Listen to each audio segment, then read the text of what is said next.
started. There we go. Okay. Conception and genetics. Feathers. Conception takes place when a single spermatozoa combines with a single ova in the woman's fallopian tubes. A woman is born with all the ova that she's going to ever have, about 400,000. In most months, a woman will only have one viable ova available. This is the way a female's reproductive area looks like on the inside, of course. None of this we see on the outside. Here is the ovaries. You have one on each side. This is the fallopian tube, and that feeds into the uterus. And of course, the sperm come in from the vaginal area. Normally, this is closed off, so the sperm don't have any place to go. They just swim around the vagina, and then they die and fall out, or they go away. Gravity usually takes them out. But when the woman is ovulating, the cervix, which is this portion right here, the cervix, which is a mucal plug, it's very thick mucus, won't allow anything in. It liquefies, and it allows sperm to actually go into the uterus.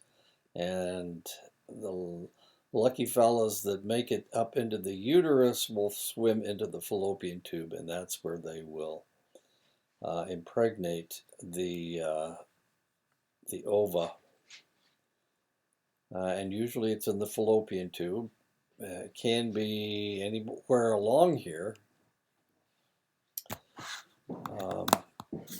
Okay, and the male will decide whether the fetus, the zygote, the embryo will be a male or a female, because some of the sperm are male and some of them are female.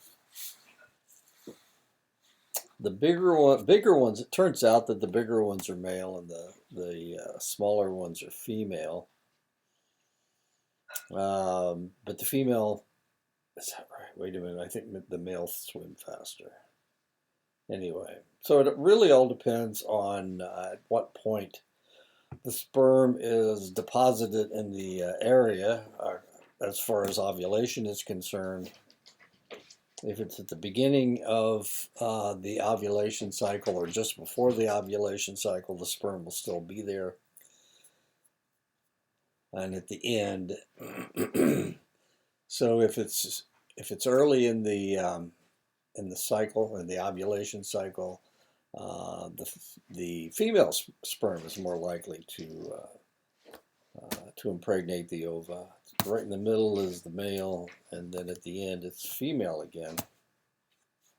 Anyway, not important, I guess.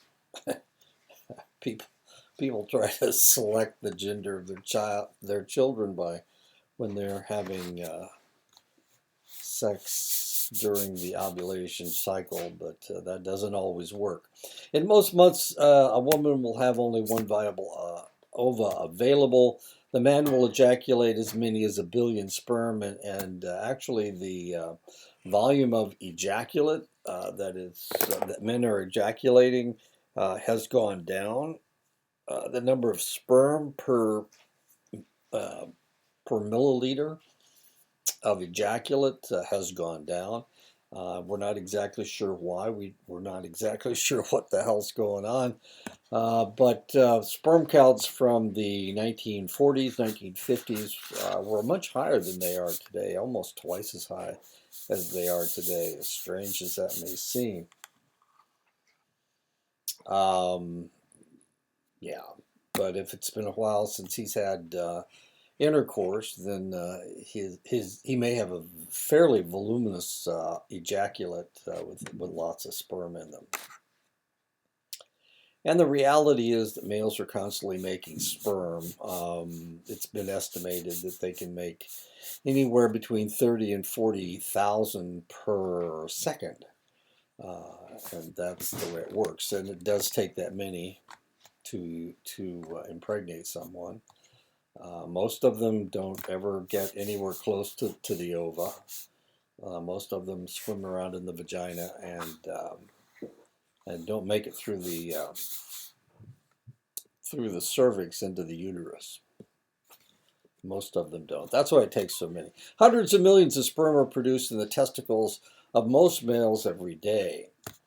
Yeah, you can multiply it out if you like, 40,000 times how many seconds in a minute. That's 60 times 40,000. Yeah, it's a lot, but it's you need to make a lot in order to impregnate somebody. Each male ejaculation into the female vagina deposits hundreds of millions of sperm. However, unless the woman is ovulating, the cervical opening, of course, is closed and won't allow the sperm to enter the uterus. Since the sperm cannot enter the uterus, they cannot find their way to the fallopian tubes. When ovulation occurs, the mucoid plug that protects the cervix becomes liquid, allowing the sperm to enter the uterus, as I said before. Fertilization is most likely to occur if intercourse takes place on the day of ovulation or 5 days before ovulation. And that is known as the rhythm system, trying to guess what days she's more likely to get pregnant. While almost all births are of one child, sometimes women will give birth to 2 or even 3 infants. There are 2 ways a woman can have more than one child.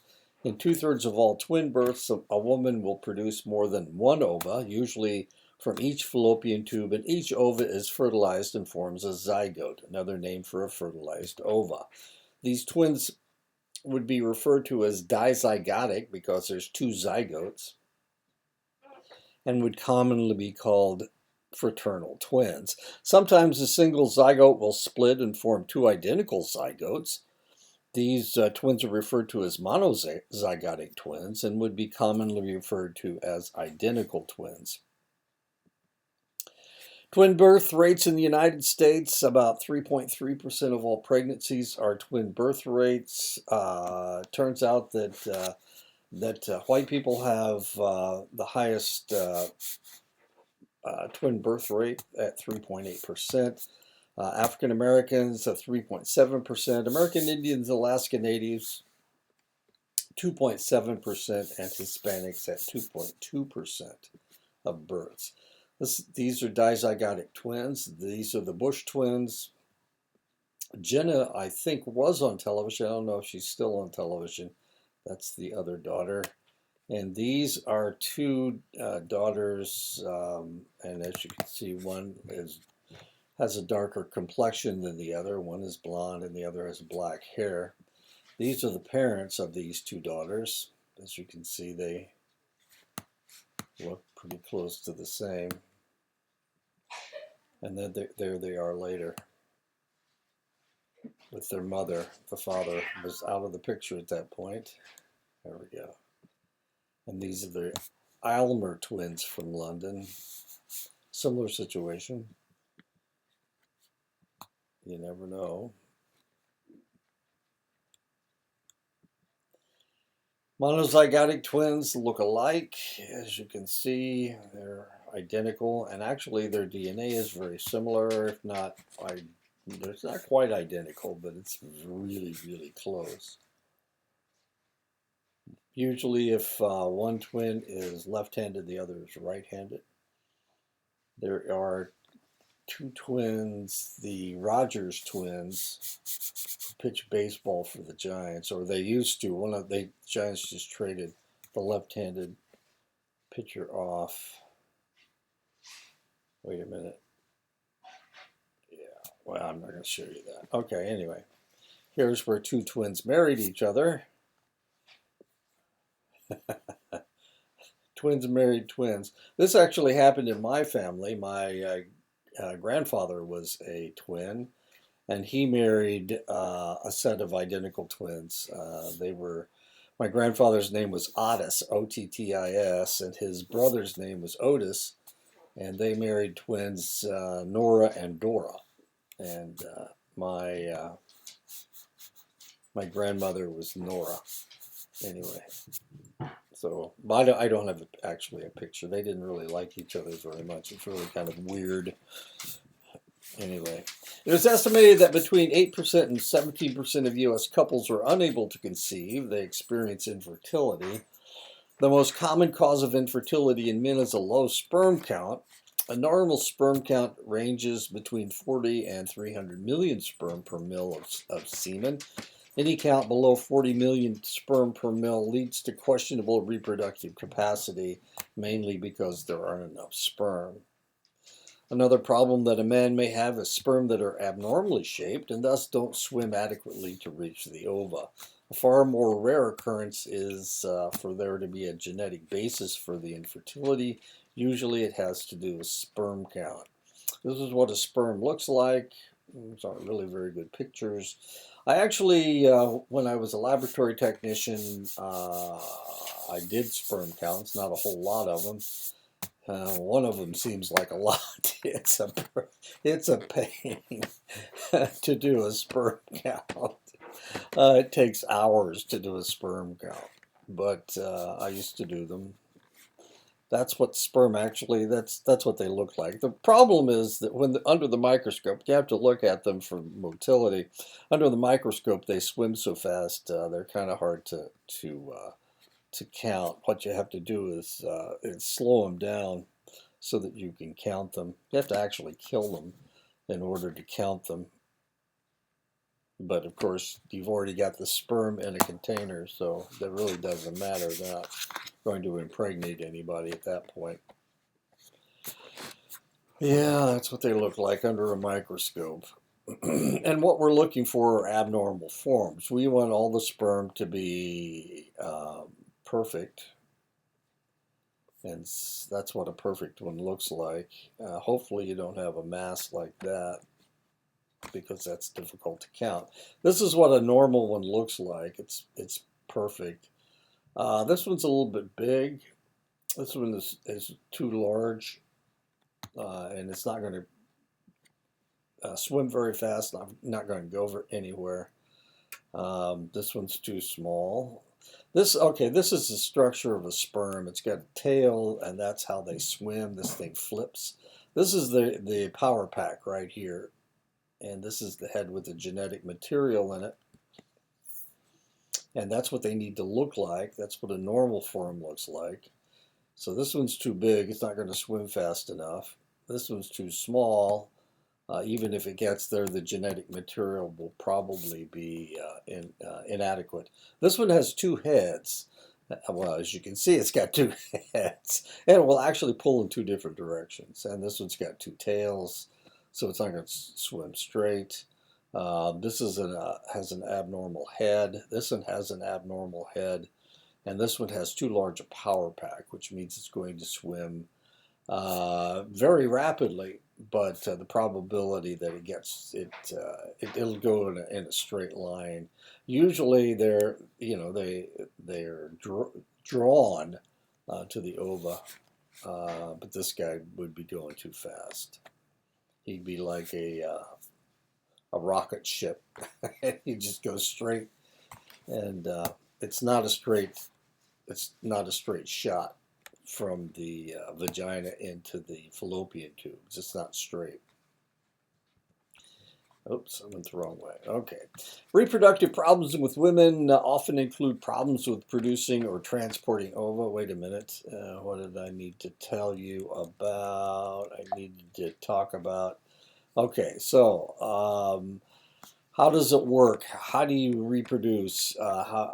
The sperm starts off in the vagina, goes through the cervix into the uterus, from the uterus into the fallopian tube, and then it impregnates the ova. That's the way it has to go. You can't skip steps. It can't jump over the uterus. It's got to go through the uterus into the fallopian tube. And almost all pregnancies start in the fallopian tube. It doesn't start in the ova. It starts usually in the middle of the fallopian tube. There we go. Okay, get rid of all of our twins. There we are. Reproductive problems with women often include problems with producing or transporting ova. I had a friend who had a problem. She wanted to get pregnant in the worst way, and she just couldn't get pregnant. And the reason was because she had a blockage in her fallopian tube. And both of her fallopian tubes were adhesed to her colon. Um, when she, it was just a problem, and with her when she was put together, that her fallopian tube curved and it adhesed itself to the colon, and it put a kink in the fallopian tube, and ova would not pass down through the fallopian tube, which is a good thing.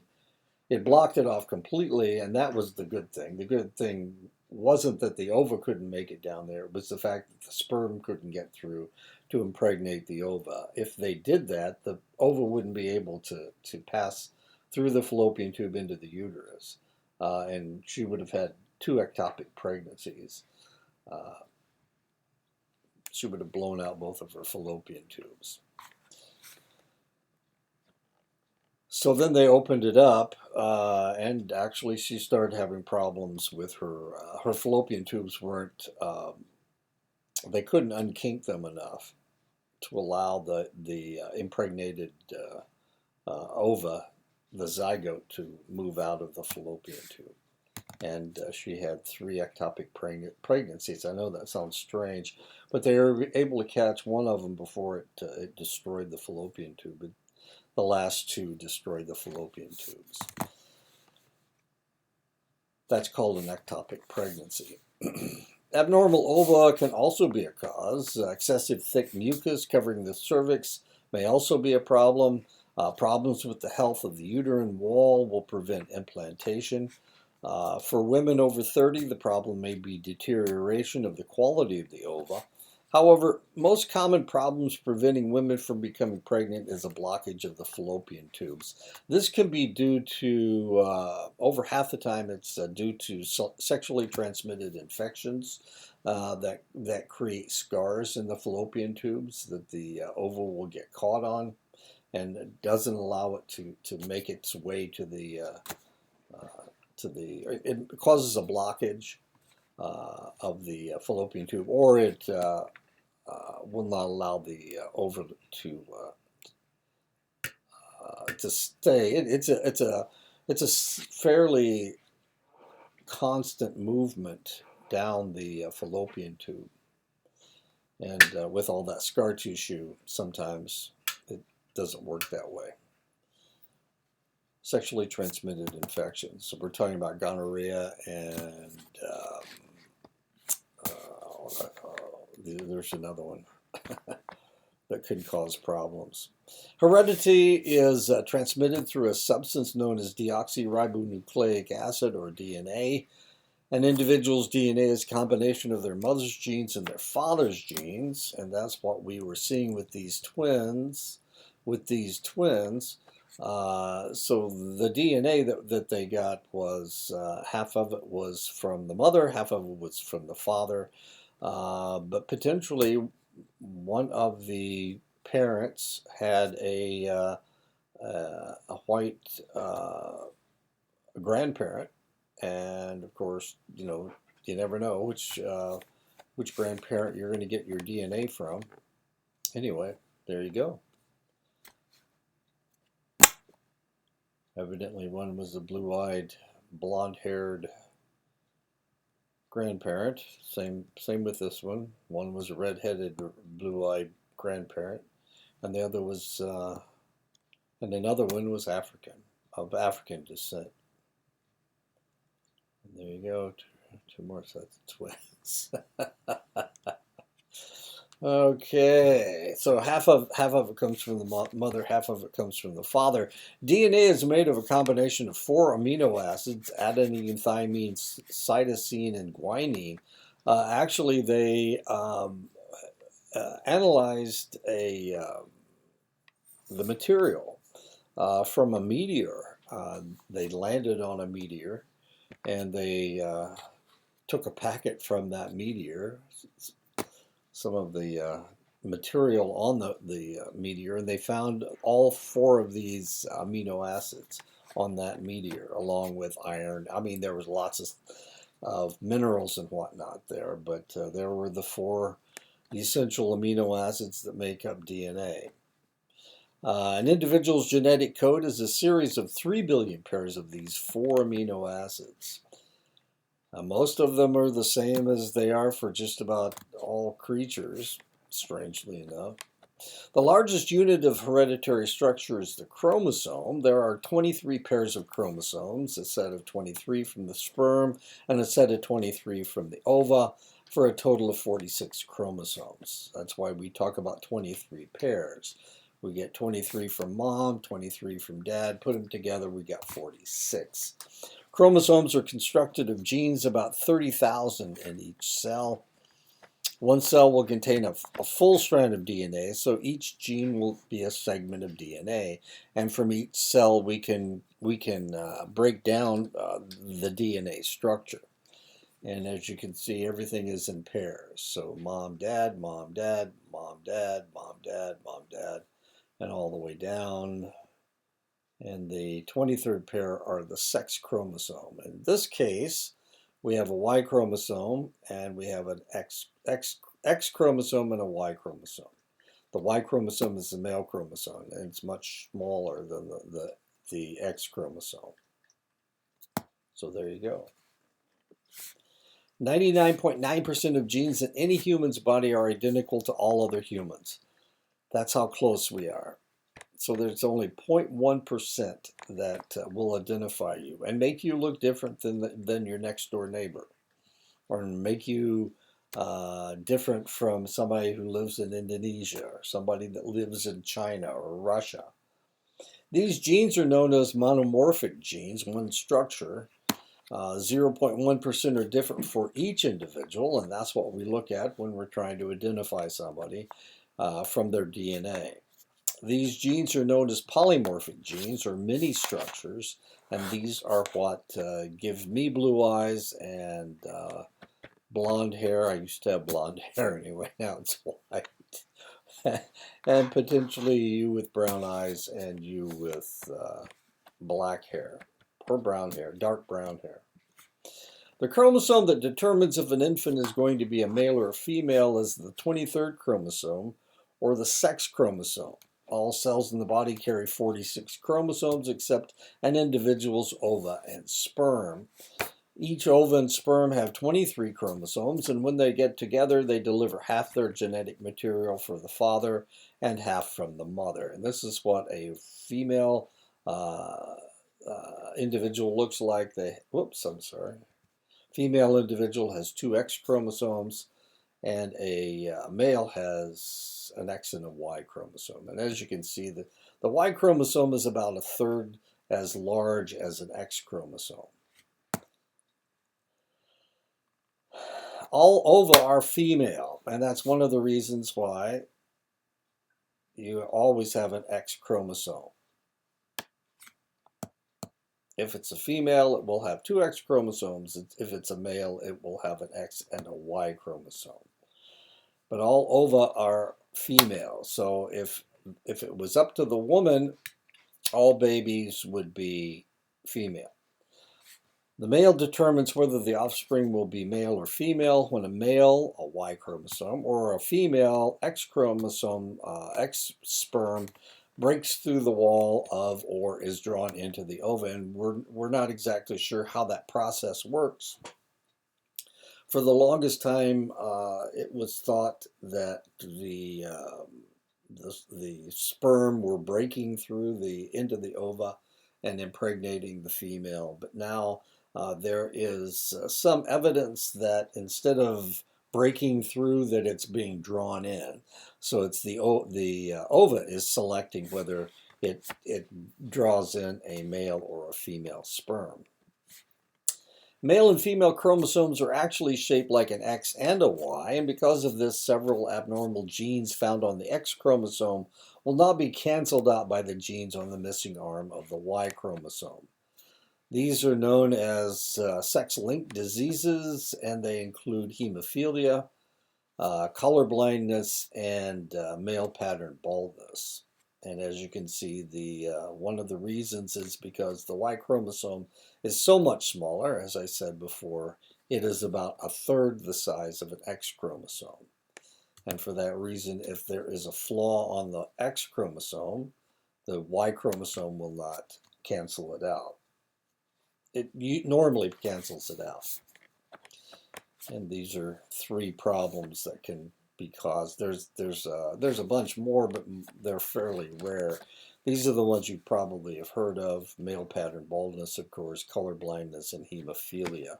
And this is one of the reasons why males are so frequently bald, because male pattern baldness, of course, can't be canceled out.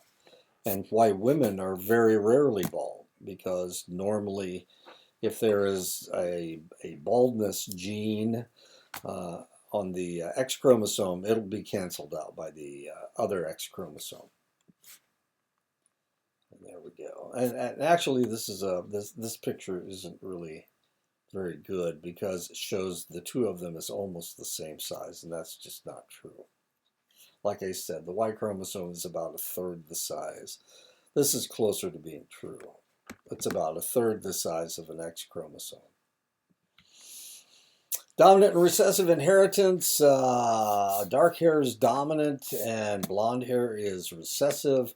Normal hair is dominant. Pattern baldness is recessive. Curly hair is dominant. Straight hair is recessive. Non-red hair is dominant, while red hair is recessive.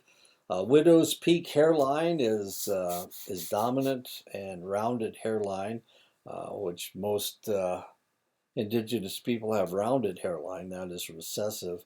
Facial dimples are dominant. No dimples is recessive. Normal hearing is dominant. Some form of deafness is recessive. Normal vision is dominant. Nearsightedness is recessive. Oddly, farsightedness is dominant, and I guess that makes sense, because you would need farsightedness to be a good hunter. Normal vision is recessive. Normal vision is dominant. Congenital eye cataracts are recessive. Normal color vision is dominant. Red-green blindness is recessive. And pigmented skin is dominant, and albinism is recessive. And that's what a widow's peak looks like. Most Europeans do have a widow's peak. I have one myself, as well, you saw me earlier.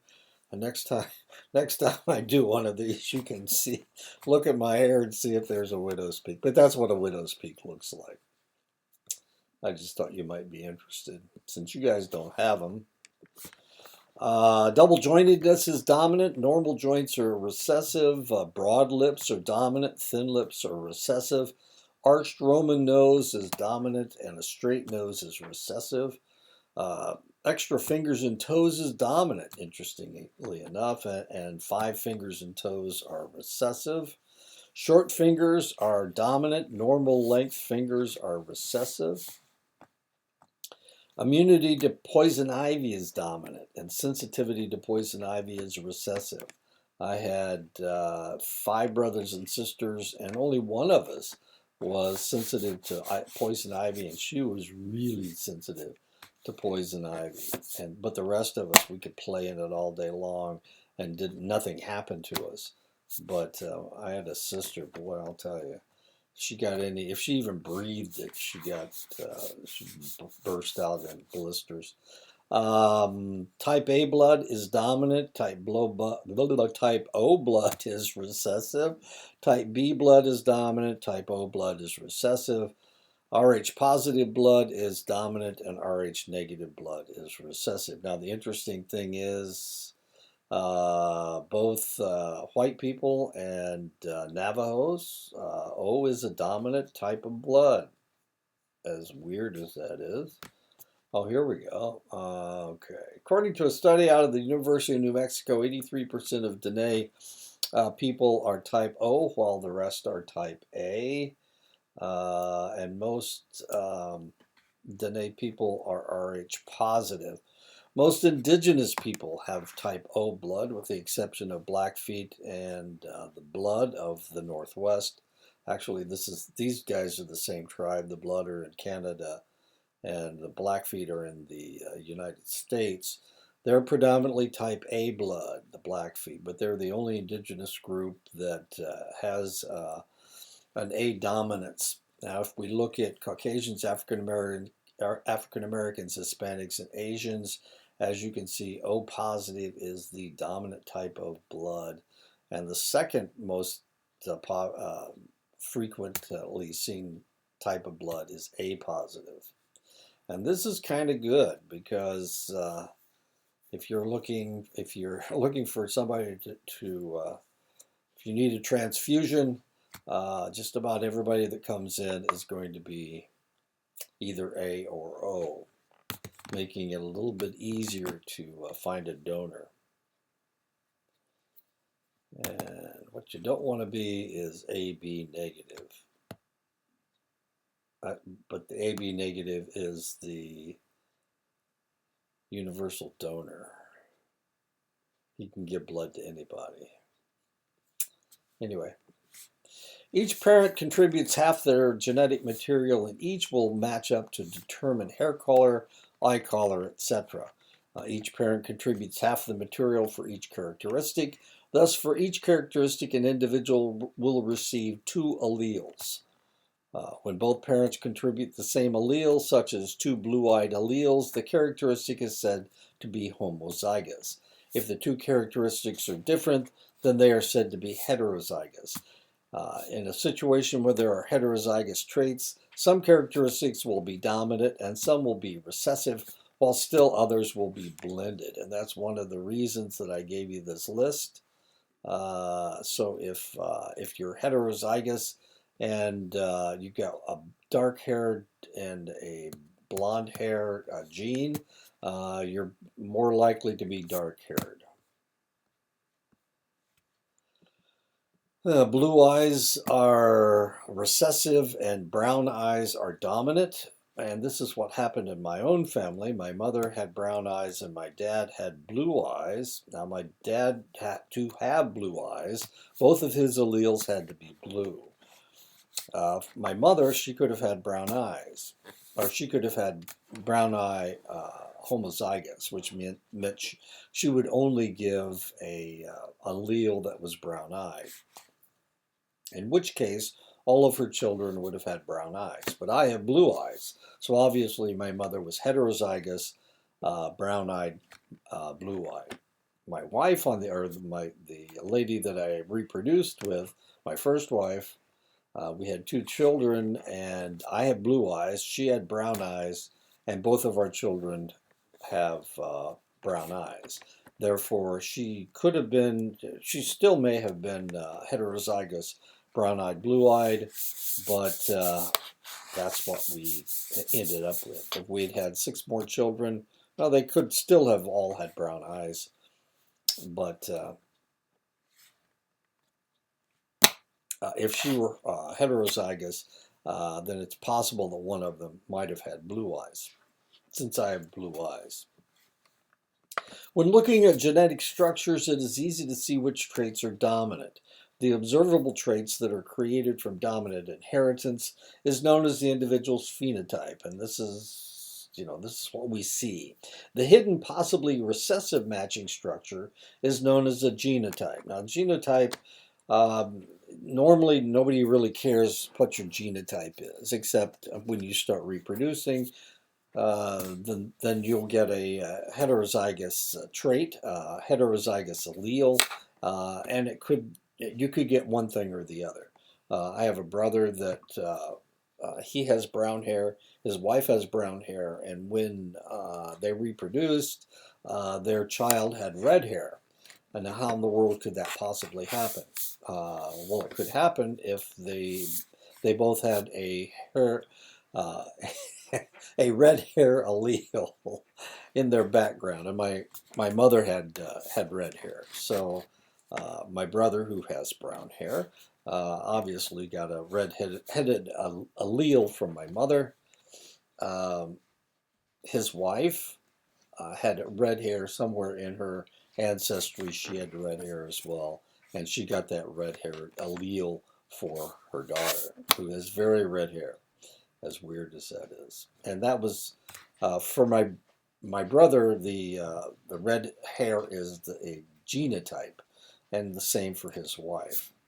And of course, when they reproduced, they produced a phenotype for their daughter of red hair.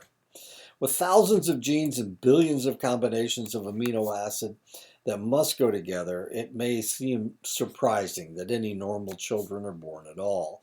But the reality is that any genetic flaw or outrageous abnormality that will not sustain life usually terminates long before the infant is due, usually within the first trimester. So if there's a problem with the pregnancy, if there's a problem with the genes of the fetus, actually it's not a fetus yet, it's still a zygote and an embryo. If there's any genetic problems that will potentially create a problem, they usually do not make it past the first trimester. However, there are some instances of sex-linked inheritances and mutations that produce offspring that may have some serious problems that will eventually lead to a situation where the individual dies. And these are some of the birth defects from chromosomal abnormalities. These are relatively rare because these mutations and chromosomal problems rarely occur. Antitrypsin deficiency, which causes liver problems, alpha thalassemia, which is a severe anemia which causes infant death, beta thalassemia, which is another severe anemia that causes death in the teen years. Cystic fibrosis is thickened mucus, the mucus that they produce. So instead of the runny snot that comes out of your nose, this stuff is thick, very mucoid, and they have too much of it. It causes lots of problems, especially respiratory problems. It's known as cystic fibrosis, and these individuals will get their digestive tracts clogged with mucus. It's a kind of an interesting problem. They will normally they live a shortened life, but they can live into their adult years actually. Duchenne's muscular dystrophy is a male degenerative disease. Hemophilia that we talked about before, which is a sex-linked disease. It's usually in males, but it has been seen in females. If both of them have that gene, then it's possible that a female can have it. But it's almost exclusively a male bleeding problem. Anencephaly means that the brain doesn't develop properly. It usually causes infant death. Spina bifida is incomplete closure of the spinal column. Phenylketonuria. Phenylketonuria is a waste product of protein metabolism, and they don't produce phenylketone. They don't break it down properly, and it creates a phenylketonuria, which is a toxin, causes digestive failure, causing intellectual disability. Polycystic kidney disease, serious kidney problems causing death. Sickle cell anemia, of course, it's primarily in Africans. It's almost exclusively in Africans. It causes deformed red blood cells in a certain population. Tay-Sachs disease is a degenerative disease of nerve cells in the Ashkenazi Jews. There's two major types of the Jewish population. There's Sephardic Jews that went to Spain, and the Ashkenazi Jews went into Eastern Europe. And of course, the Jewish population tries to intermarry with themselves. They don't want outsiders in their population, and for this reason, they developed a recessive degenerative disease of nerve cells. This causes death within the first 3 or 4 years of life. Tay-Sachs disease. 1 out of every 12 African Americans carries the sickle cell anemia trait. So 7 out of every 10 African Americans, about 70%, will have a milk intolerance, a lactose intolerance as adults. 1 out of every 10 African American males has a hereditary predisposition to develop hemolytic anemia after taking sulfa or other drugs. And we found this during the Korean War with people in combat. When we tried to give some African American males 1 out of every 10, if we gave them sulfa drugs to fight off infections after they were wounded, then 1 out of 10 individuals developed this hemolytic anemia, which was more deadly than the wounds. 1 out of every 50 African American females has a hereditary predisposition to develop hemolytic anemia after taking sulfa or other drugs. Now, this is really kind of interesting because we see it in both males and females. We know that it is a sex-linked problem because it is far rarer for a female to have a hemolytic anemia than it is for males. 1 in 25 whites are carriers of the gene for cystic fibrosis. 1 in 80 whites are carriers of phenylketonuria. 1 out of every 100 Ashkenazi Jews are carriers of Tay-Sachs disease. It's also known as familial dysautonomia.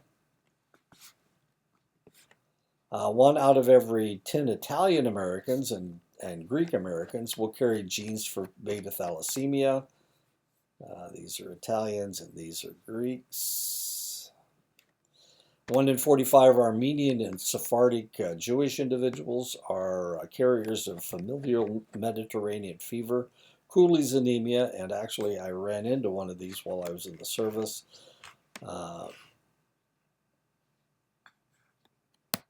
Armenians and Sephardic Jewish people. The Sephardic Jewish population went to Spain and North Africa. Those are the Sephardic Jews, and they usually have Hispanic names, as curious as that is. And then the Eastern European Jewish population, or the ones that migrated to Eastern Europe, were the Ashkenazi Jews, and they normally had German and Polish names. Cooley's anemia. Anyway, this guy had Cooley's anemia, which was really kind of strange. So it caused his red blood cell count to be low. And because of that, he was a pilot, and he couldn't fly because he was anemic, and it was caused by this Cooley's anemia. Afrikaners, or white South Africans of Dutch and English extraction, have 1 in 330 chance of having porphyria. Porphyria is a genetic abnormality where the individual is unable to process oxygen from the red blood cells in select organs or organ areas such as their skin and their nervous system. This is somebody from South Africa.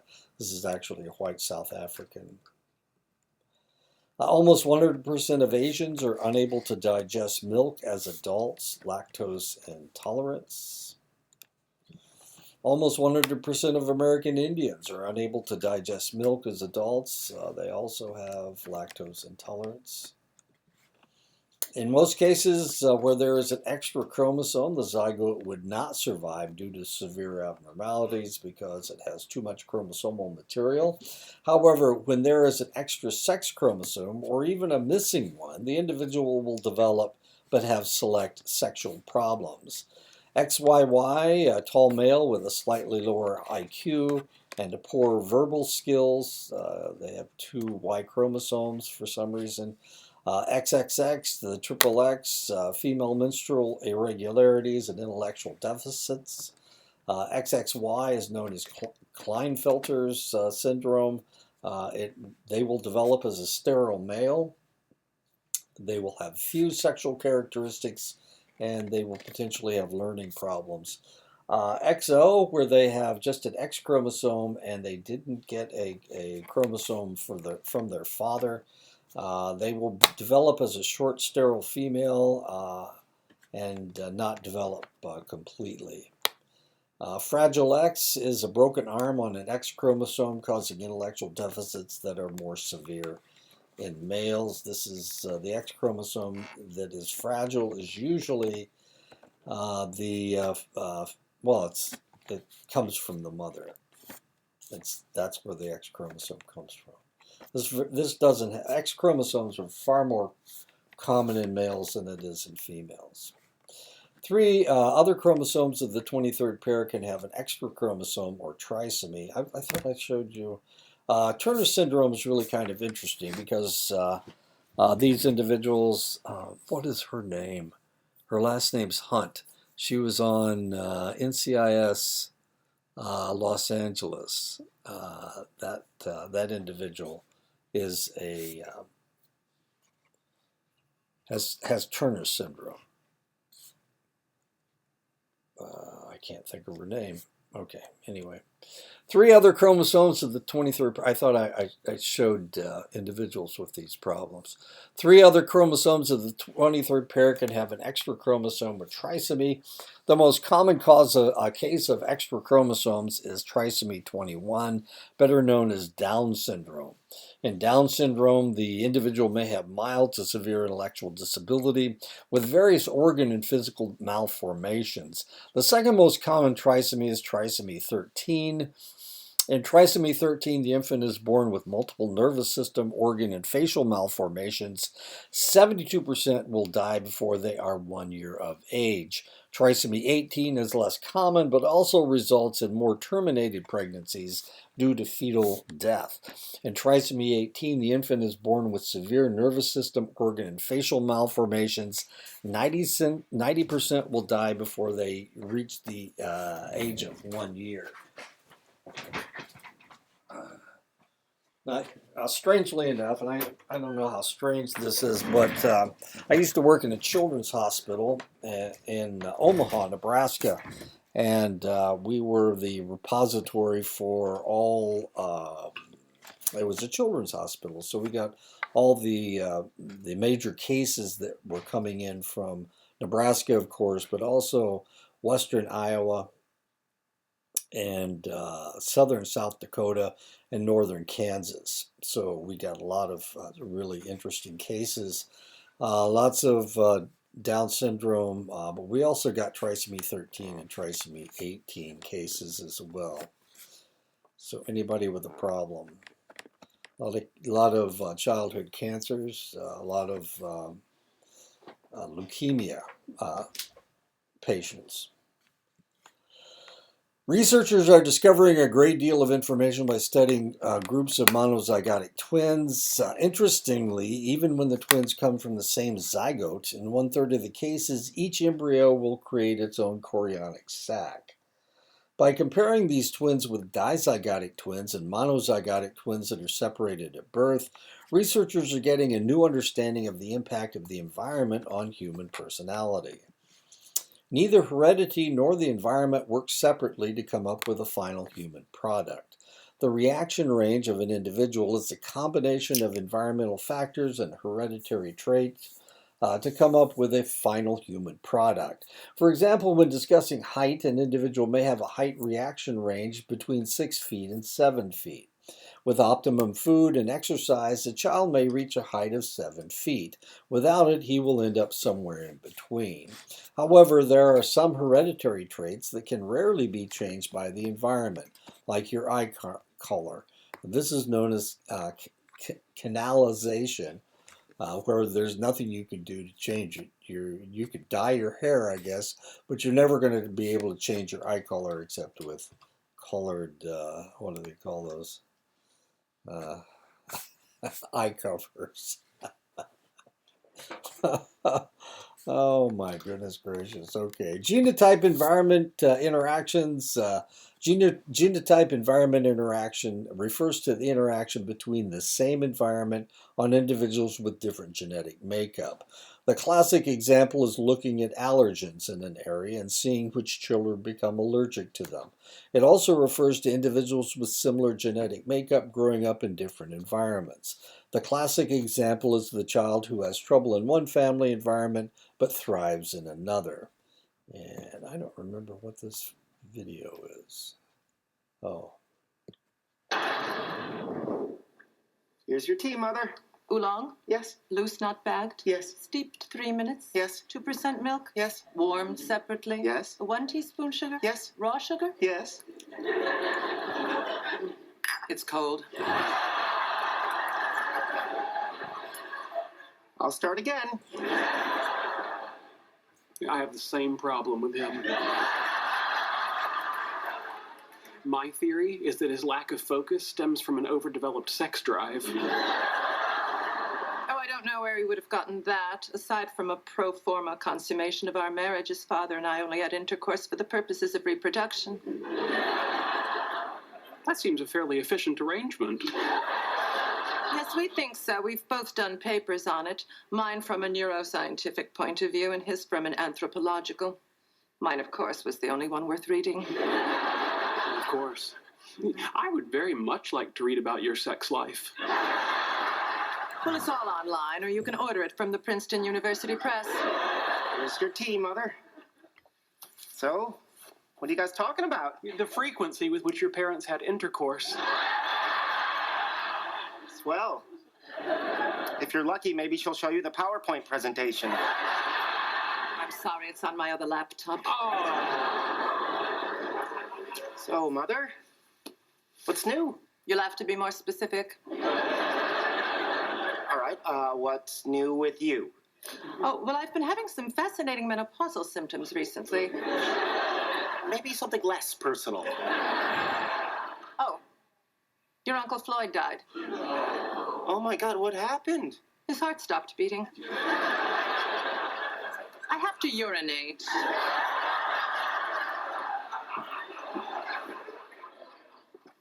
What a remarkable woman. Yeah, I thought you guys might hit it off. I envy you your childhood. I hate to tell you, but the only warm memories I have of my childhood are of my Uncle Floyd. But you're clearly misremembering. Your mother is brilliant, analytical, insightful, and I'm betting she never hit you with a Bible because you wouldn't eat your Brussels sprouts. Sheldon, you don't give your mother enough credit. She's warm, she's loving, she doesn't glue electrodes to your head to measure your brainwaves while potty training. You were lucky. Yeah, when I was a kid, if I wanted an EEG, I had to attach my own electrodes. Marionette Miller Meek supports RFK Jr. to serve in Donald Trump's cabinet. There we go. Let's get rid of that. There we go. Okay. Well, anyway. Okay. Genotype environment correlation. When the environment reinforces genetic differences because they work in the same direction, it is known as a genotype environment correlation. There are ways that this can happen. Passive correlations, parents that give the traits to their children also tend to maintain an environment that encourages the development of that trait.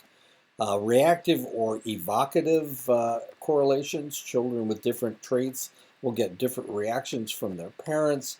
Active correlations, as children get older and are allowed to select their own activities, they will gravitate toward activities that they have a genetic proclivity to perform well. Not surprisingly, children who grow up in the same family often have very different personalities, IQs, and interests. This is due to the fact that children born at different times in families cannot have the same experiences.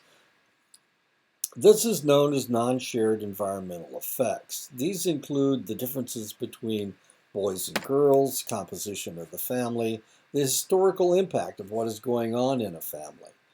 For example, the children that are born first, when the parents are establishing themselves in whatever business they have, they're making less money. They have less money to provide for the children.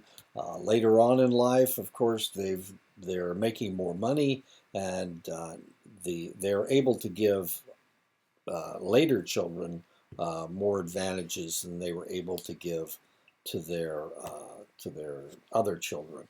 A good example, when my sister went to kindergarten, my oldest sister went to kindergarten.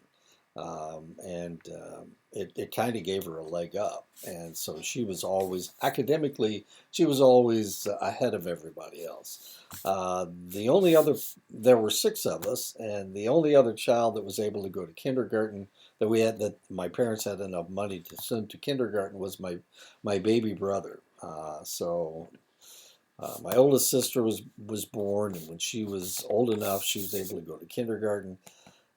Because there were only 2 or 3 children in the family, and then later on, after they had more children, the 4 in the middle weren't able to go to kindergarten because there was not enough money to send any of us to kindergarten. And then my baby brother he was born in 1954.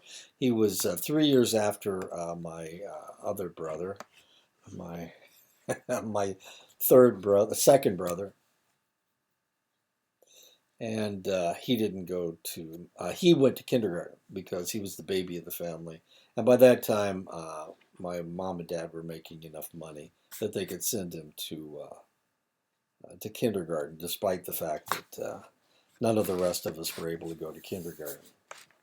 Geneticists feel that similarities between siblings is probably due to genes, while differences are due to non-shared environmental effects. Physical attributes such as height and weight, intelligence, traits that are genetically influenced. Physical attributes, height and weight, are genetically influenced. I'm only 5'6". That is, my mother's 4'8", my dad was 5'7". So that had something to do with it. They were both fairly slender, and I'm fairly slender as well. Intelligence, general intelligence, and specific abilities are influenced by genes. Enriched or impoverished environments will make or break a proclivity, but native intelligence levels tend to be closer to biological parents than adoptive parents. So intelligence, the way your brain is structured, that has to do with genetic structure. You can be stimulated or not stimulated, of course. But native intelligence, of course, has to do with your genes. An example is my family. There are, like I said, there's 6 kids, and our IQs are within, well, that's not a whole, that's a pretty big difference, are within about 20 or 25 IQ points, as interesting as that is. So we had really brilliant kids in the family, and kids that were almost close to normal, which is kind of sad if you think about it. Anyway, sadly, I was down toward the lower end of the spectrum. Personality, studies of 5 major groupings of personality traits shows that there is heritability of about 40%. Extroversion, neuroticism, being overly anxious, conscientious, agreeableness, and openness to experience, about 40%. Select studies have shown that other personality traits may be influenced more by heredity than environment. Your temperament, your activity, your sociability, your emotionality, your shyness, and its antithesis, boldness. Curiously, when I was born, my mother had trouble with me, and she didn't like me very much. And she had a friend, she had a nurse, my mother was a nurse, and she couldn't figure out why I was such a problem child. She just loved all of her other children. Oh, I was number 4, so she loved number 1, number 2, and number 3. She couldn't figure out why number 4 was such a pain in her ass. And she had a friend, a nurse friend that came over. And she said, my mother's maiden name was Goodwin, and she called her Goody. She said, Goody, you're the reason you can't get along with this kid is he's just like you. And that was the problem. I was acting just like my mother, and she couldn't get along with her. She couldn't get along with herself, so she let my dad take care of me more than she tried to take care of me, because she couldn't stand me. And I'm laughing about it now because as I got older and moved out of the house, I moved out of the house when I was 17. Joined the Air Force. I went to college right after graduation, and then right out of college, I joined the Air Force. So by that time, uh, we were okay. As an adult, I was her best friend, so that was kind of interesting. But we were a lot alike. She was a nurse, and I was a laboratory technician. We had a lot to talk about, and she used to talk about her other kids with me. Uh, and now that she's gone, I don't have anybody telling me the gossip on my brothers and sisters. Psychopathology, there seems to be a strong genetic influence on at least two forms of psychopathology: schizophrenia, loss of contact with reality marked by episodes of delusions and hallucinations. The risk of developing schizophrenia is 10 times greater among siblings and offspring of people suffering from schizophrenia than in the general population, with an estimated genetic contribution between 63% and 85%. And I have a niece who has been diagnosed with schizophrenia, and her daughter has schizophrenia as well. Actually, I think it's not schizophrenia, it's bipolar disorder. Well, we won't go into that. Um, Personally, I don't think they have a mental illness. I think they're lazy. Autism, that's coming from a psychologist and an uncle. Autism is a disorder marked by an inability to have normal social interaction, and the individual has impaired communication and imagination. Children suffering from autism often develop obsessive ritualized routines and may display repetitive movements that can be destructive to the individual.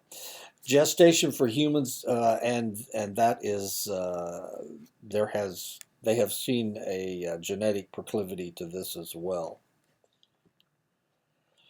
Gestation for humans averages about 266 days, or about right at 9 months. You can divide it out. It all depends on how long your months are, I guess. There's only 28 in February, and we're in February right now. Today's February 1st. Gestation is the length of time from fertilization to the emergence of offspring from the womb. Prenatal development takes place in 3 stages. In the germinal stage, the growing structure is called a zygote. So as soon as that sperm impregnates the ova, it becomes a zygote. And for the next 2 weeks, until it implants on the uterine wall, it will be a zygote. The next stage is the embryonic stage, and the growing structure is known as an embryo. So it'll be an embryo until it for about a month, and then it becomes a fetus. The stage before birth is the fetal stage, and the growing structure becomes known as a fetus.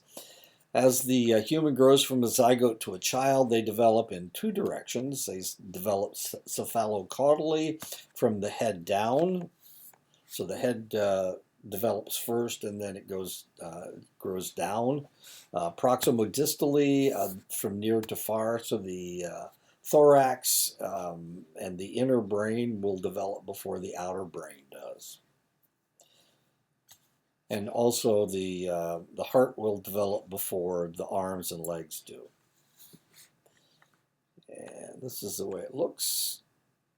Baby growing, but we're going to see it even better in just a second. The germinal stage lasts from fertilization to about 2 weeks. The structure is known as a zygote. At the 36-hour mark, the zygote begins rapid cell division through mitosis. By the 72-hour mark, 3 days, the zygote is 16 to 32 cells. At this point, the zygote is making its way down the fallopian tube to the uterus. By the 4th day, hopefully the zygote is floating free in the uterus. If the zygote gets stuck in the fallopian tube, it will grow until it is too big for the fallopian tube, and it will cause the fallopian tube to rupture. And of course, this is known as an ectopic pregnancy. I was telling you about my friend who desperately was trying to get pregnant. Couldn't happen, and then they fixed her fallopian tubes. Didn't fix it completely, And she actually had 3 ectopic pregnancies, which were very painful because it ruptures the fallopian tube. But they were able to get one of the zygotes out before it ruptured. But later she had another ectopic pregnancy and blew both of her fallopian tubes out. Now, eventually she was able to have a set of twins through IVF, and that's the happy ending to the story. So now she has a set of twins, and they're in their 20s. One is in medical school. He's to be a doctor. He wants to be an ER doctor. And her little girl is a first grade teacher. Both brilliant and lovely people. Select cells will develop into the structures that will protect and feed the developing embryo. The placenta is the protective sac, the umbilical cord through which the embryo will be delivered oxygen and nourishment from the mother. The amniotic sac is a fluid-filled membrane that protects the developing fetus. The chorion is the outer membrane of the amniotic sac that protects the fetus. The trophoblast is an outer layer of the blastocyst that produces thread-like structures that penetrate the lining of the uterine wall, attaching and allowing it to tie into the mother's circulatory system. The trophoblast becomes the umbilical cord. And there you go. That's the way it works.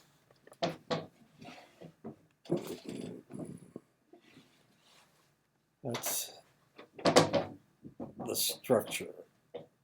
And there's the trophoblast growing into the uterine wall. It is estimated that only 10 to 20% of fertilized eggs ever implant on the uterine wall. This task must take place before the 8th to the 10th day of gestation, or the zygote's chances for survival decline rapidly. The embryonic stage runs from the 2 to 8 week gestation period. During this stage, the developing child becomes an embryo. The organs and major body systems develop rapidly during this period. The embryo is quite vulnerable to destructive influences. Nervous system develops between the 2nd and 5th week. The heart develops between the 3.5 and 6.5 weeks.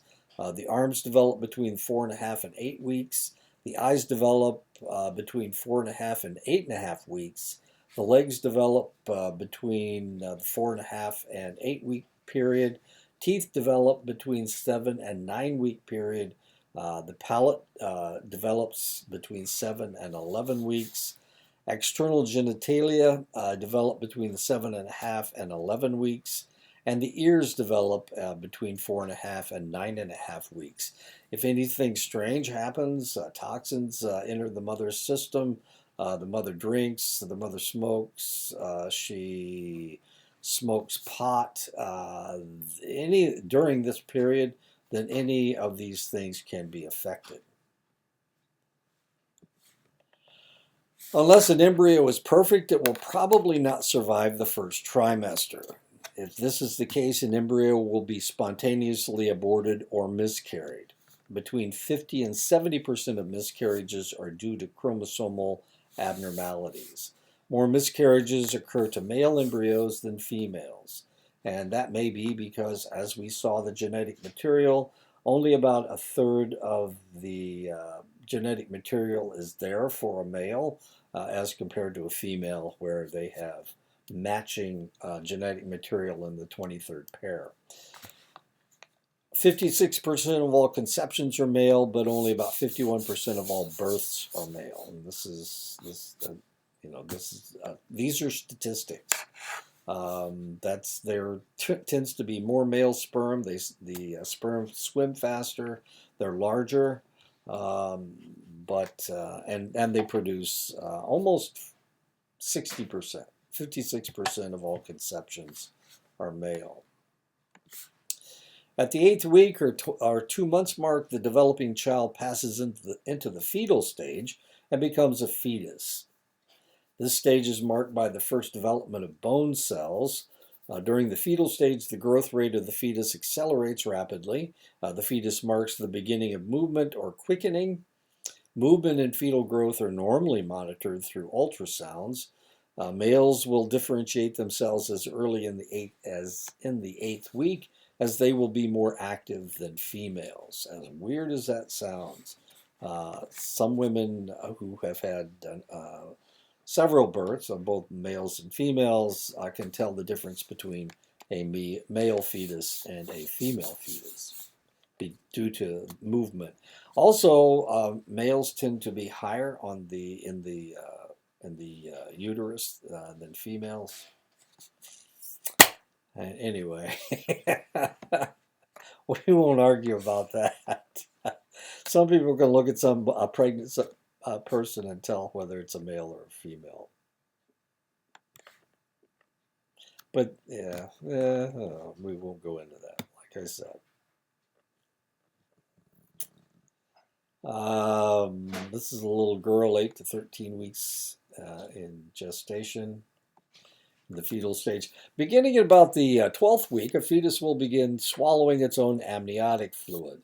Amniotic fluid is the waste products of the fetus. The swallowing stimulates the fetus's sense of smell and their sense of taste. By the 14th week, mature taste cells have appeared. If the mother has ingested a food or flavoring that crosses the placental barrier, the fetus will be tasting it over and over again. And they will develop a taste for whatever it is that the mother eats. So if she eats a lot of spicy, she likes Mexican food or Italian food, eats a lot of garlic, they'll develop a taste for garlic. Sadly, alcohol is one of the chemicals that readily crosses the placental barrier, and the baby can develop a taste for alcohol. Okay, here we go. There we go. Baby's growing.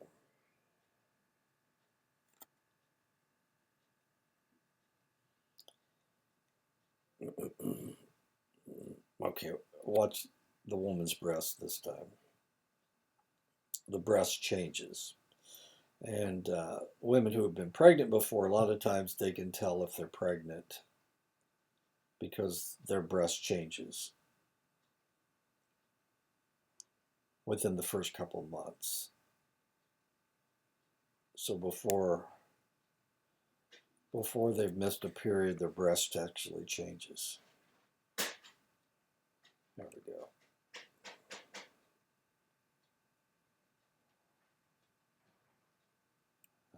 There we go. Okay. Beginning at about the 12th week, a fetus will begin swallowing its own amniotic fluid. I already said that. Wait a minute, I went the wrong direction. The study of chemicals or substances that might affect a developing child is very complex. If the mother is exposed to a chemical or substance during a critical period of development, when a select organ is being formed, the dangerous chemical or teratogen may cause irreparable damage. Any other time an exposure will do little to no harm. One of the most critical aspects of pregnancy is the need to increase calorie intake, especially protein. It is estimated that women need to increase calorie intake by 300 to 500 calories a day. Women who gain between 22 and 46 pounds during pregnancy are less likely to miscarry or have low birth weight babies. Research shows that malnutrition during fetal growth can have lasting effects on the offspring. A Dutch study showed that prenatal nutritional deficiency in the second and third trimester resulted in increased antisocial personality disorder. And this is one of the reasons why a lot of countries around the world will give free vitamins to women who are pregnant. The placenta tends to protect the developing fetus from select poisons that the mother might ingest or come in contact with. However, there are some chemicals and medications that do cross the placental barrier. One of them is tetracycline, which is an antibiotic. Accutane, which is actually a heavy dosage dosage of tetracycline. It's an antibiotic that they would give people for severe acne. Barbiturates will cross the placental barrier. Opiates will cross the placental barrier. Central nervous system depressants will cross the placental barrier. Non-steroidal anti-inflammatory drugs such as aspirin will cross the placental barrier, as will hormones. And that's one of the reasons why a woman needs to go off her birth control pills when she is pregnant. When will I tell you this story? Right now. Okay, opiates. Now I'll tell you that later, just a second. Drugs that cross the placental barrier, diazepam, when taken during the last trimester, causes irritability and exaggerated reflexes in the baby. Diazepam is Valium, so it's an anti-anxiety drug. Chloramphenicol causes gray baby syndrome. Chloramphenicol is an antibiotic. Cipro or Neuroxin can potentially cause joint abnormalities. These are both antibiotics. Kanamycin, another antibiotic, will cause deafness. Macrodantin is another that causes anemia, another antibiotic. Streptomycin, another antibiotic, will cause deafness. Sulfonamides, another antibiotic. Taken late in pregnancy may cause jaundice. Coumadin is a blood thinner for people with blood clots, and it causes bleeding problems. Carbamazepine, phenobarbital, and phenytoin, these are for people with epilepsy. They can cause birth defects, and this is one of the reasons why if a woman is epileptic or bipolar, and they're controlling her bipolar disorder or her epilepsy with any of these drugs, then she needs to go off of them during her pregnancy. ACE inhibitors are for blood pressure, controlling your blood pressure. Late in pregnancy, it can cause kidney damage to the fetus. Beta blockers, again, are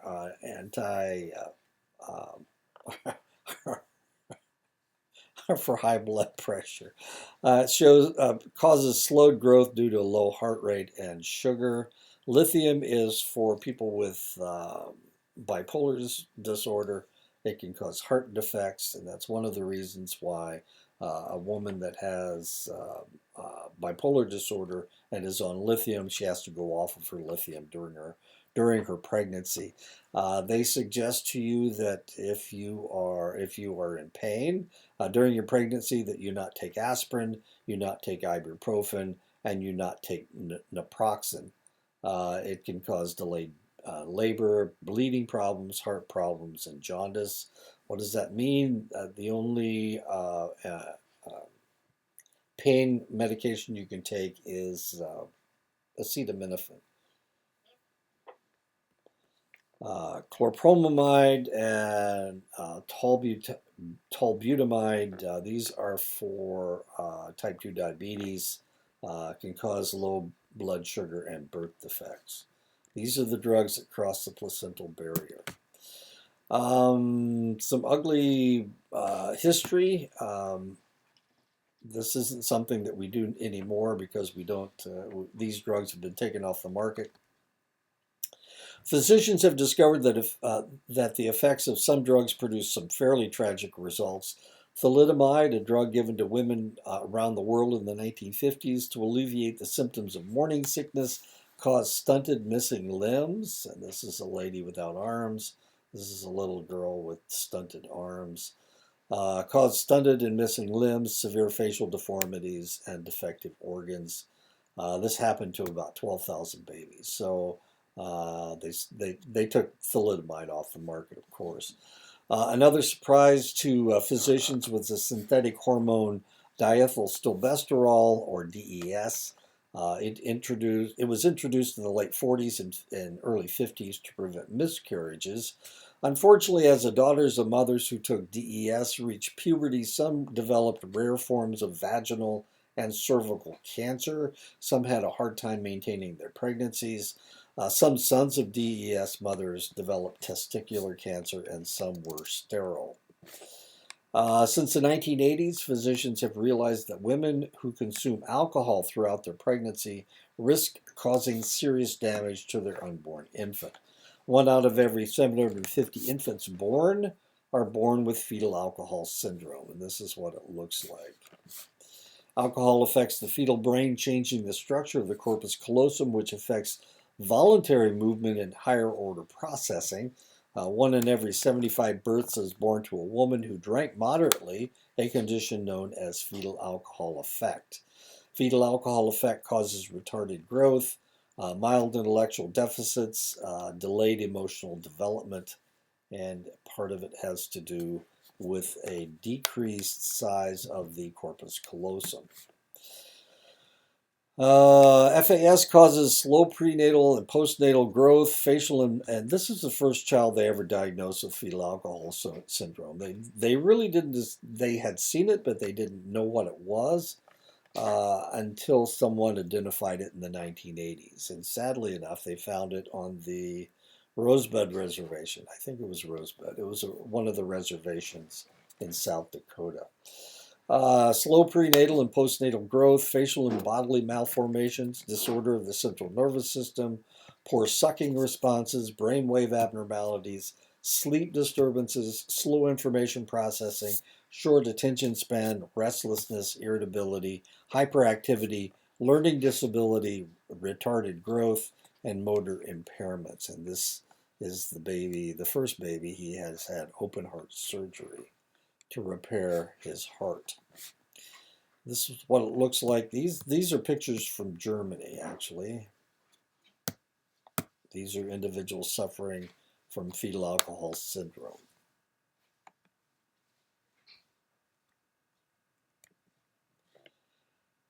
Okay, this is a baby. This is what a normal corpus callosum looks like. These are 3 children with different degrees of fetal alcohol syndrome.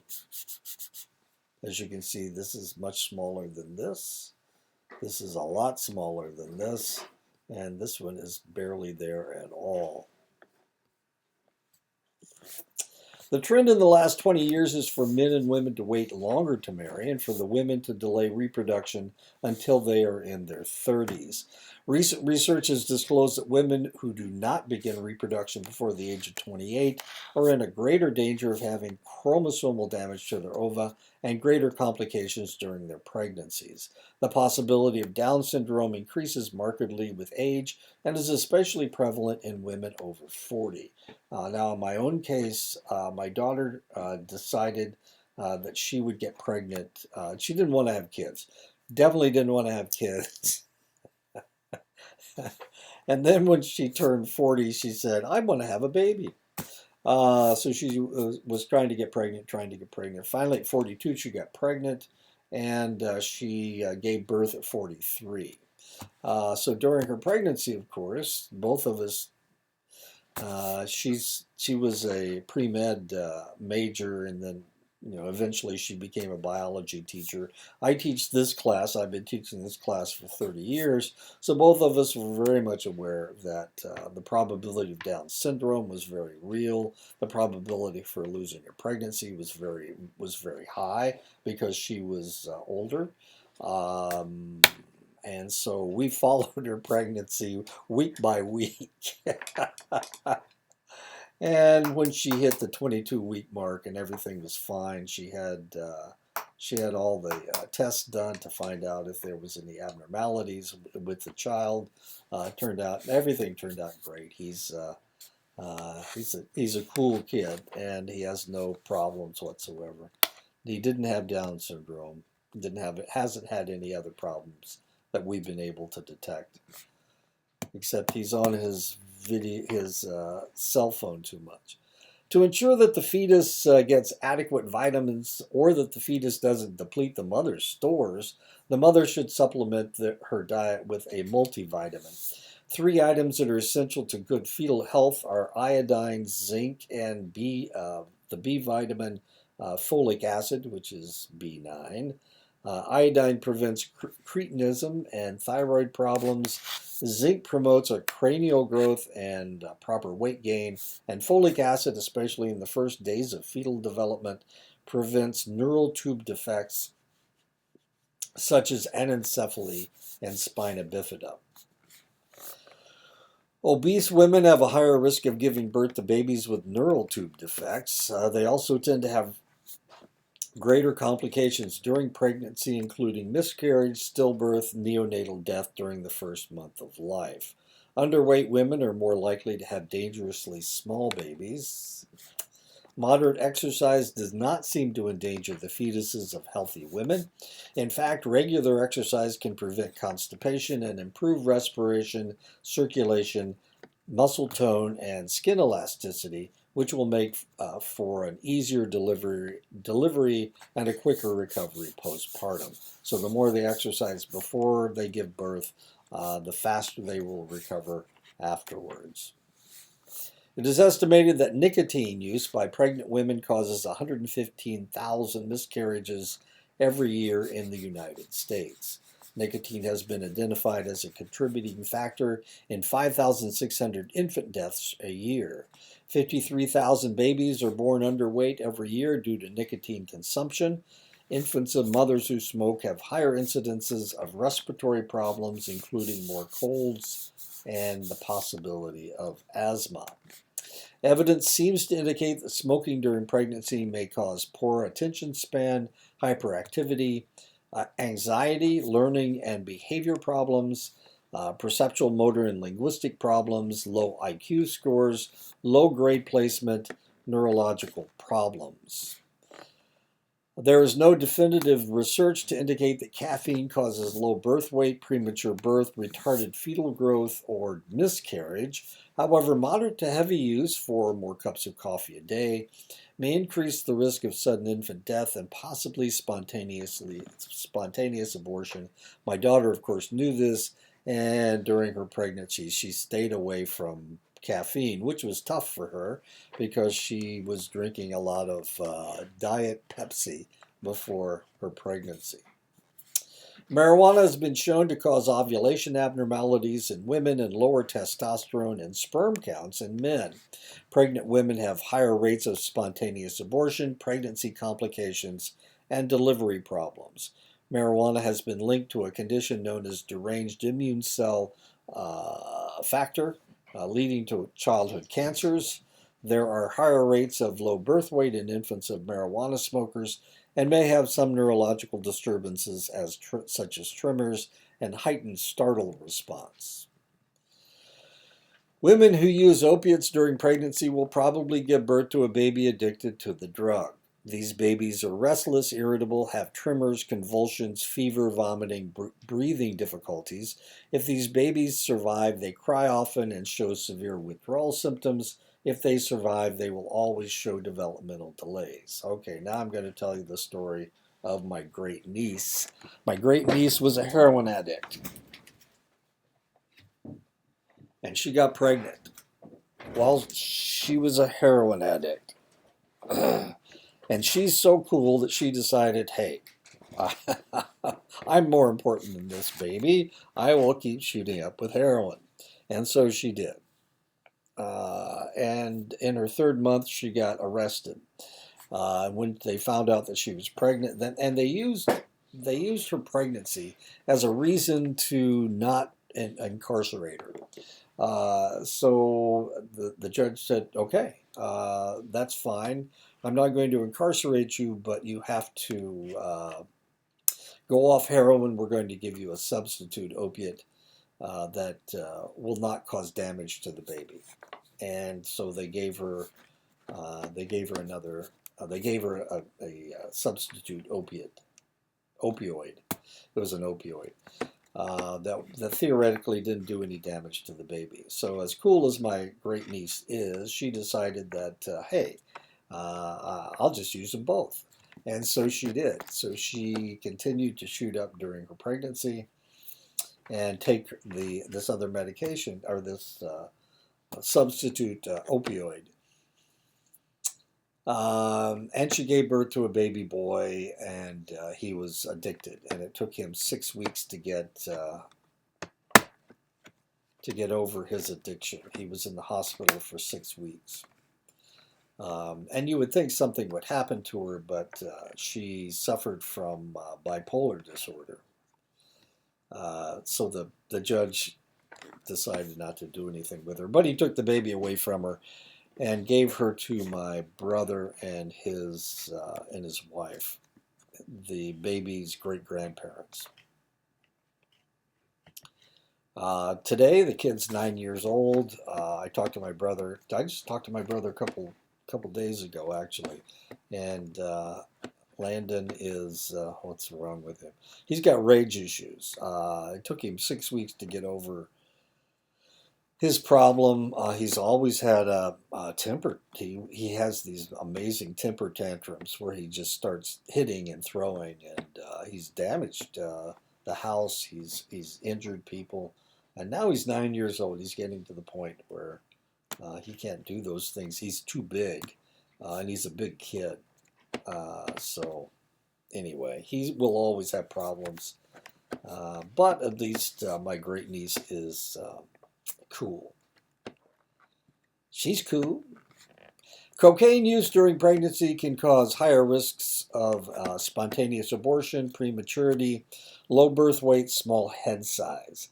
If the babies survive, they may be less alert, not responsive, either emotionally or cognitively, more excitable, more irritable, less able to regulate their sleep patterns. Cocaine was really popular when I was working at the Children's Hospital in Omaha, and we were getting a lot of kids that were coming in. This was when cocaine was really, this is in the 80s when it was really popular with rich people, and so we were getting these babies with all kinds of horrible problems. Cocaine really messes up a fetus, and if the lady's snorting during her pregnancy, she can really do damage to the children. A lot of them didn't survive. And I won't give you any of the ugly details, but a lot of them didn't survive. It doesn't really matter how much money you've got. If you're if you're using cocaine during your pregnancy, you're going to have a problem. Same thing with crystal meth, of course. Lots of really severe problems.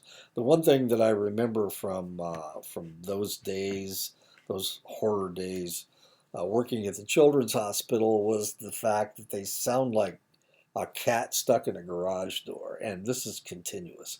They're screaming like they're in just this most intense pain.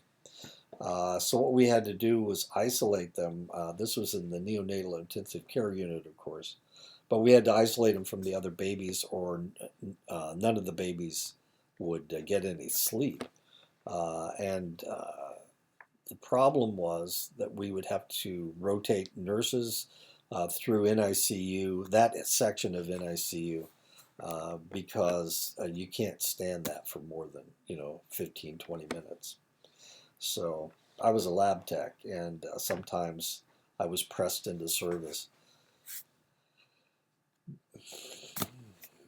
Not all the nurses could handle it. It was really weird. Well, it's not that weird, I guess. Anyway, so the baby sounds like it's in distress continuously. So it was pretty bad. Anyway, as they grow out of infancy, this is cocaine. As they grow out of infancy, their lethargy, irritability, and unresponsiveness may prevent the infant from forming a close relationship with their mothers, who may have other problems as well. The cocaine-addicted child may be marked by excessive activity, muscular tension, exaggerated startle response, tremors, and evident antisocial behavior. As the individual gets older, their neurological problems will most likely improve, but their antisocial behavior probably will not. I was attacked by one of the first crack babies in Oklahoma City. By this time, I was teaching in middle school, and I had a kid, and he said I was his favorite teacher. So one day he comes up and he puts a pistol right in my chest, and he pulls the trigger. Luckily, the gun jammed, when he pulled the trigger. And a teacher saw what was happening and came up behind him, and it was a basketball coach. So he's about 6'5", and he reaches over and he grabs the gun out of the kid's hand. It turned out that he'd been giving him bullets away. He was a real unpopular kid. So this is how he became popular. He stole his brother's pistol. It was an automatic, and through the day he would pull out the clip, and he would give bullets away. And I don't know, he had 3 bullets in there, but he'd been jamming it up there, all day long. He'd been jamming that clip up into the pistol and not clearing it, and he had jammed a bullet in there. So when he pulled the trigger, it didn't fire. Luckily for me, because he put it right in my chest and pulled the trigger before I knew what was happening. Had the weirdest smile on his face. For one of the first crack babies in Oklahoma City. STIs tend to have a different impact on developing fetuses and newborns because of their structure and ability to cross a placental barrier. Gonorrhea, also known as the clap, is a bacteria caused by Neisseria gonorrhea that will not cross a placental barrier, but it can do a great deal of scarring in the reproductive organs of both males and females. In females, scarring in the fallopian tube may be so extensive that the zygote is not able to migrate down the tubes to the uterus, or the tubes may be blocked completely. In males, scarring can cause impeded sperm flow through the vas deferens to the point of blockage and sterility. And I had a friend who contracted several, he contracted gonorrhea several times when he was in Vietnam, and he had a blockage, and he was sterile due to the blockage in his, but he had a good time in Vietnam, so there you go. Since gonorrhea is often asymptomatic in women, it is possible for a woman to deliver when she is infected with gonorrhea. And for this reason, when I was in the military, because gonorrhea was so prevalent among military personnel at that time, this was back during the Vietnam era, we used to check a woman for gonorrhea every time she came in for every month we would check her for gonorrhea. If the baby passes through the birth, and we never found any, strangely enough. So that's a real positive. Of course, we were in the middle of Texas. We were in the middle of the Texas Panhandle, and I don't know. Anyway, if the baby passes through the birth canal when the mother is infected with gonorrhea, the baby may become infected as well. The most serious danger is an infection of the eyes, which will cause blindness. For this reason, they put silver nitrate in a baby's eyes after delivery. They do this with all the children to make sure that there's no problem.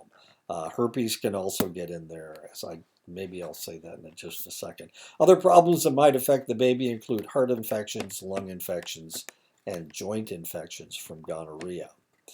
The syphilis bacteria, Treponema pallidum, is able to cross the placental barrier.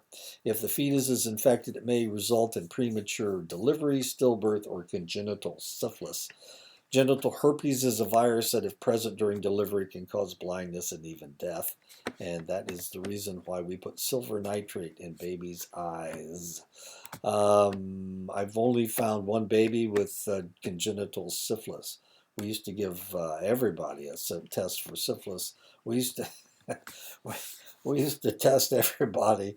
Their yearly, when they came in, we would give them tests for syphilis just to make sure they didn't have it. Hardly ever found it, almost never found it, and only found it in one baby in my entire 30 years of working in the laboratory. Thank goodness. AIDS caused by HIV or HTLV-3 viruses disrupts the body's immune system. The virus can cross the placental barrier, but can be blocked if select antiviral drugs are taken by the mother during pregnancy. Unfortunately, these drugs are relatively expensive and therefore rarely available in Africa, where the disease continues to devastate the continent. Babies born with the AIDS virus may develop the full-blown disease at any time. Some develop antibodies that destroy the virus before it is allowed to replicate. Despite all the programs in place to assist pregnant women, universal prenatal care still does not always take place. While the national average for women who get late or no prenatal care for all races is 3.9%, for natives, the figure is an abysmal 8.6%. Other minorities are also above the national average, including blacks, Mexican Americans, Puerto Ricans, Hawaiians, and Central and South Americans. Up until the 21st week, the possibility of a baby surviving outside the womb is 0%. After 22 weeks, survival is pretty low. It's between 0 and 10%. And this is the reason that my daughter and I were watching her pregnancy very closely. As soon as she got close to 22, we were watching it from day to day. At 23 weeks, it's 10 to 35% survival rate. 24 weeks, 40 to 70% survival rate.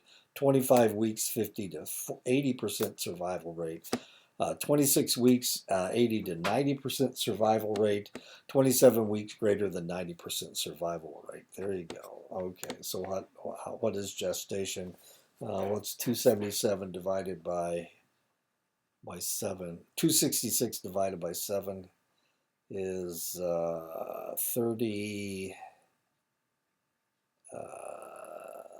35, 36 weeks, 38 weeks.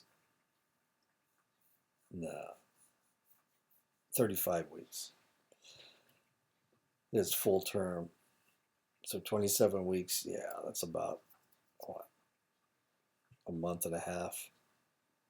Yeah, and we can, wow, I've seen, babies that would fit in the palm of my hand. I don't have a very big hand, but, we've nursed those kids through.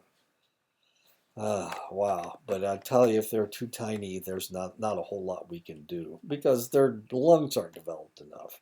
Their brains are still growing. Of course, they have a baby that was under 20 weeks. They were able to nurse it along, but I mean that's so rare, and it takes so much medical care.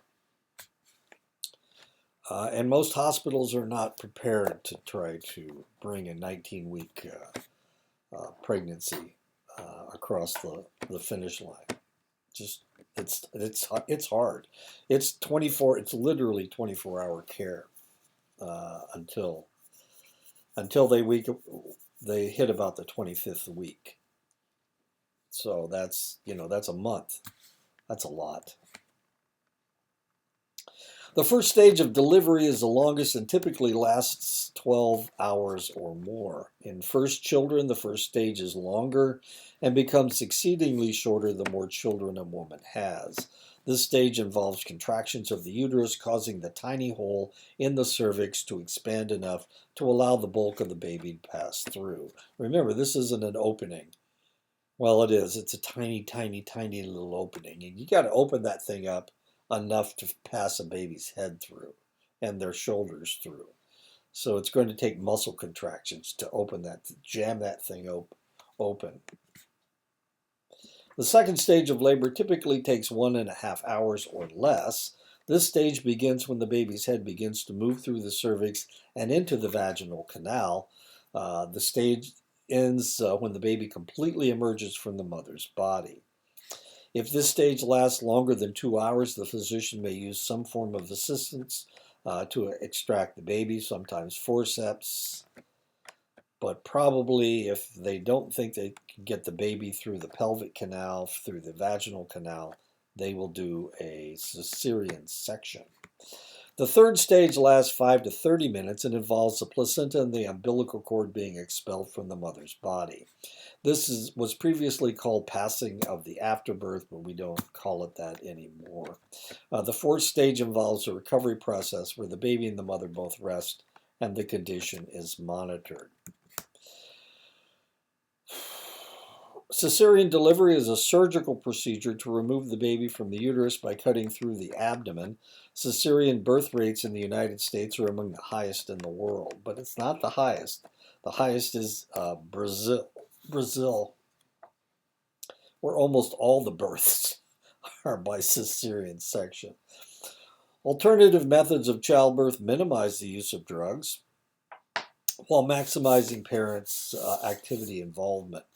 Okay, there's two ways to do the surgery. You can either do a vertical incision or a horizontal incision.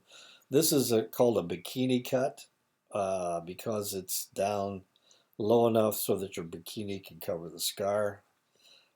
In the old days, when they first started doing multiple cesarean sections, they became more prevalent in the 60s and 70s. Before that, in the 50s, it was relatively rare, mainly because doctors didn't want to do it. They didn't think it was safe. But when they first started, the incision was always vertical. It was relatively long. Both of my children were by cesarean section. My first wife was fairly small. And yeah, they were both on a vertical cut. But today, you rarely see a vertical cut, only if the child is excessively large. Normally, it's a horizontal incision.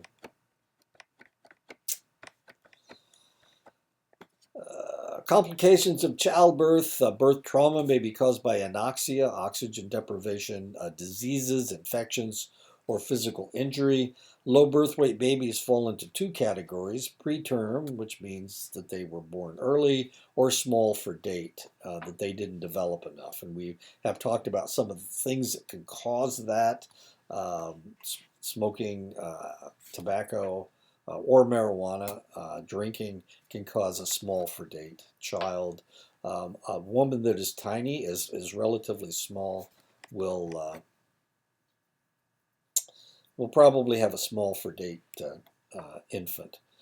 My mother was, like I said, my mother's only 4'8", but she's she had pretty broad shoulders, pretty tough lady. She had all of her babies naturally, despite the fact she's such a shorty. Low birth weight baby, if necessary, is placed in an antiseptic, temperature-controlled crib called an incubator and fed through tubes. 50 years ago, the leading cause of intellectual disabilities in the United States was a condition in some neonates that did not allow them to metabolize protein properly. This condition caused a buildup of phenylketonuria, which is a waste product in the blood, which destroyed brain cells. This is a toxin. The urea part is that's a chemical, phenylketone, and the urea part means that it was a waste product. Now, by screening all babies at birth, phenylketonuria can be placed on a special diet and live otherwise normal lives, except they're on a special diet. Hypothyroidism, and galactosemia, also known as maple syrup disease, are also screened at birth in most states. One time I went into the nursery. It was a neonatal, it wasn't the NICU, it was just the nursery where we had all the newborns, the neonates. And I was drawing blood. I was drawing PKUs on babies. And I said, who's eating pancakes? I smell syrup. And the nurses just went ballistic. They were, what do you mean? We don't eat food anywhere close to here. We have to go down the hall to eat. What are you talking about? And what had happened was there was a baby with maple syrup disease, with galactosemia. And because they had been in the nursery the whole time, they had gotten used to it, or they didn't even notice it. And since I was coming from the outside, I was able to detect the maple syrup, and despite the fact I got yelled at and screamed at, and so that they were going to file a complaint against me, I finally convinced them that there was an odd smell. And about that time, a doctor came in. He said, I smell something funny in here. And it turned out to be maple syrup disease. It smelled just like maple syrup. Yay, I'm a hero. No, the nurses still gave me a hard time. Infant mortality in select countries around the world. As you can see, infant mortality is fairly high in Russia, Ukraine, Latvia, Lithuania, Poland. Here we go. There's the United States. The countries with the least fetal infant mortality: Iceland, Japan, Sweden, Norway, Finland, Germany, Slovenia, Spain. Iceland, Sweden, Norway, Finland are all Scandinavian countries. They have the lowest infant mortality rates. Here's the ones with the highest mortality rates. They're all in Africa, except Afghanistan is in Asia. These are all these are all African countries except for Afghanistan. The lowest birth weight, lowest infant mortality are almost all European countries. And there's the United States way down. Why? We don't have universal health care, that's why. And there you go. Okay, I'll talk to you again next week.